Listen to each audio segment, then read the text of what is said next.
I've noticed something lately. The more responsibility you carry, the more tempting it is to fill every silence, to explain, to clarify, to make sure your point lands. But I'm learning that strength doesn't always sound like confidence. Sometimes it sounds like restraint. There was a season of my life where being articulate felt like control. If I could say it clearly, I could manage the situation.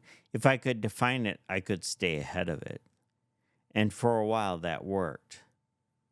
But life has a way of putting you in rooms where clarity isn't the goal, presence is. And if you're always talking, you're not actually present, you're performing. One of the harder lessons for me right now is learning when not to speak. Not because I don't have something to say, but because saying it too soon changes the outcome. There's a difference between leadership and interruption, between contribution and correction, between being helpful and being premature. And that line is thinner than most people realize. I'm realizing some conversations aren't about direction, they're about space.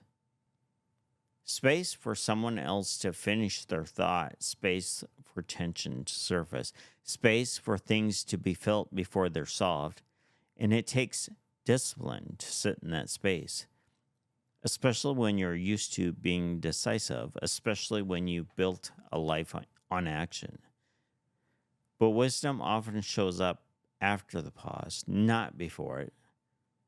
So right now, my work looks quieter, more listening, less narrating, more attention, less assertion, not retreating, not disengaging, just choosing my moments. 441 days until I turn 60. And if there's one thing I want to carry forward, it's not just strength, it's timing. Because the right words at the wrong moment can do more damage than silence ever could. And that's one day better.